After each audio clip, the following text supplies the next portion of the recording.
votre invité ce soir, Bernard Werber. Bonsoir. Bonsoir. Bernard Werber, vous êtes un des auteurs les plus lus en France. Vous êtes traduit dans le monde entier. Parmi vos œuvres célèbres, évidemment, la trilogie des fourmis. J'ai un scoop. Cette trilogie va devenir un jeu vidéo. Ça sort le 5 novembre. J'ai vu des images, c'est incroyable. Idée de cadeau Noël en passant. Sinon, les Thanatonautes, évidemment. Et puis également, l'Empire des anges, la prophétie des abeilles. Je cite ces deux livres-là aussi parce qu'on est un peu dans le même esprit avec ce nouveau livre qui s'appelle La valse des âmes aux éditions Albin Michel. Alors pour commencer, cher Bernard, c'est l'histoire de qui, de quoi? C'est l'histoire de mon héroïne qui s'appelle Eugénie, qui est étudiante en histoire et qui va découvrir la méditation régressive pour revenir dans ses vies antérieures. Et donc, il y a l'histoire qu'elle apprend à la faculté et il y a l'histoire qu'elle va découvrir par cette pratique un peu étrange qui est le retour dans ses vies antérieures. Et parallèlement à ça, elle va découvrir que son âme est apparue il y a 120 000 ans, à l'époque des hommes néandertals, et que là, elle a rencontré un homme, et que l'histoire d'amour n'a pas pu se faire, et que vie après vie, elle le retrouve, et qu'elle va le retrouver dans cette vie actuelle, et ils vont essayer, enfin, puisqu'ils sont des âmes sœurs, de se retrouver et de s'aimer, et c'est pas simple. Donc c'est une histoire d'amour, et en même temps, c'est une vision, c'est une revisite de tout notre passé, mais avec un angle nouveau qui serait pas celui des livres, mais celui qu'on pourrait avoir si on revivait réellement comme nos ancêtres. Wow. On peut dire une sorte de roman d'anticipation un peu fantastique. Tout commence quand la maman d'Eugénie a un accident et elle va lui révéler une sorte de secret de famille. Oui, qui est cette technique. En gros, on ferme les yeux, on visualise un couloir avec des portes numérotées et on émet un souhait de la porte qu'on veut ouvrir. Bon, là, par exemple, elle voulait savoir la vie où elle a commencé sa mission. Sa première vie, en fait. Oui, sa mission. Et là, elle va découvrir que, en fait, elle a une passion depuis le début de ses vies, c'est défendre la cause des livres, de l'écriture et des bibliothèques. Et donc, elle va se retrouver vie après vie à découvrir l'écriture et à défendre ces lieux, ces temples du savoir que sont les bibliothèques. Et donc, encore maintenant, on s'aperçoit que les bibliothèques sont en danger, l'écriture est en danger, les connaissances sont en danger. Et sa mission de vie va être de diffuser des connaissances et de créer des endroits où on protège les textes. Et c'est pas si simple que ça. On se rend compte donc de vie en vie qu'il y a des similitudes, quelles que soient les vies qu'on vit. Mais avant d'aller là, en fait, elle a une mission, c'est de sauver le monde d'un danger imminent. Elle a 5 jours pour sauver le monde.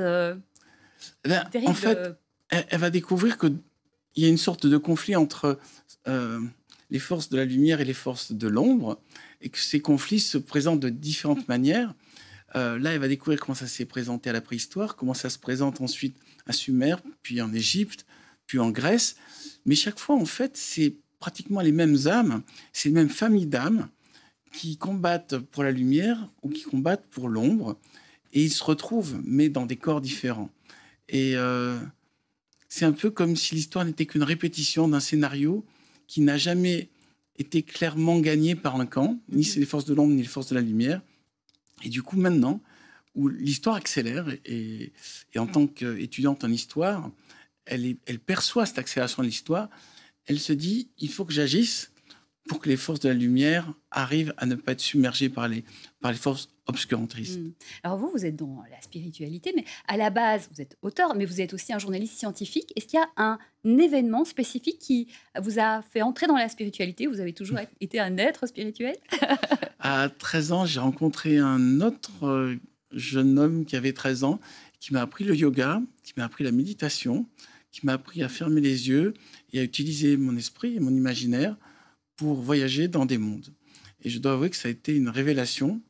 Depuis, je me dis, j'utilise cet outil pour écrire des romans.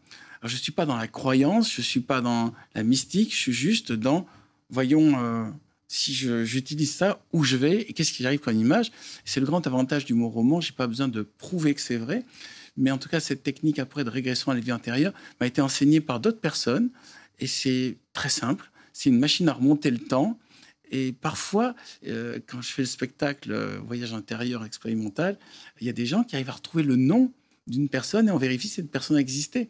Et c'est troublant. Mais maintenant, le voyage interexpérimental, c'est ce que je propose aux gens, de partager cette chose, cette expérience. J'ai pas d'autres termes, parce que c'est pas une croyance, c'est vraiment une expérience à faire. D'ailleurs, je suis venue et j'ai vécu des choses. Découvrez ce spectacle parce que on va pas aller sur le spectacle, mais ça vaut vraiment la peine. C'est complet à l'Olympia, mais on tournait dans toute la France. Pour revenir au roman, on apprend aussi qu'elle doit trouver son âme sœur et que c'est en trouvant son âme sœur qu'elle va se réaliser et pouvoir réaliser ce sauvetage de l'humanité.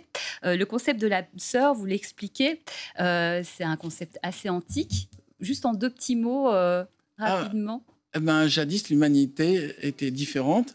Les hommes et les femmes avaient 4 bras et 4 jambes et 2 têtes. Et à un moment, ils se sont tous révoltés contre Zeus. Ils ont essayé d'attaquer l'Olympe. Et Zeus s'est mis en colère. Il a décidé de les séparer en 2. Donc c'est pour ça qu'on n'a que 2 bras et 2 jambes et une seule tête. Et nous sommes tous à la recherche de notre autre moitié. Moi, j'aime bien cette idée d'âme sœur parce que ça veut dire qu'on est incomplet. Nous sommes tous incomplets et qu'il y a quelque part un être qui, lorsqu'on le rencontrera, nous rendra complets. Et je trouve que c'est une dynamique romanesque extraordinaire parce qu'on parle d'histoire d'amour, mais toutes les histoires d'amour sont en fait la recherche de l'âme sœur. Mais j'évoque aussi un élément qui trouble mon héroïne Eugénie Toledano, c'est une fois qu'on a son âme sœur, est-ce que c'est une bonne chose parce qu'après on ne supporte plus de la perdre. Et peut-être parce qu'elle fait l'évocation d'oiseaux, il y a des perruches qui sont comme ça inséparables. Oui, quand l'une meurt. Et quand l'une meurt, l'autre a envie de mourir aussi. Alors est-ce qu'on a intérêt à trouver son âme sœur? C'est l'une des problématiques de la valse des âmes. Exactement. Un dernier petit mot sur ce livre. Qu'est-ce que vous voudriez qu'on en retienne, avec quoi on en ressort? J'aimerais que les lecteurs se posent des questions sur leur propre vie et déjà se posent cette question, est-ce que ma vie est déjà écrite quelque part? Donc, dans le livre, j'évoque ce qu'on voit en couverture, une bibliothèque akashique où tous les destins sont déjà écrits. Ou est-ce que j'ai un libre arbitre qui fait que je peux entièrement passer à côté de toutes mes missions et rater ma vie parce que je l'ai décidé? Est-ce que nous avons un libre arbitre? La question est posée. Moi, je vous propose de lire ce livre, La valse des âmes, aux éditions Albin Michel. C'est un vrai voyage. Beaucoup de succès à vous. C'est vraiment super. Donc, merci d'être venu, Bernard Werber. Merci beaucoup.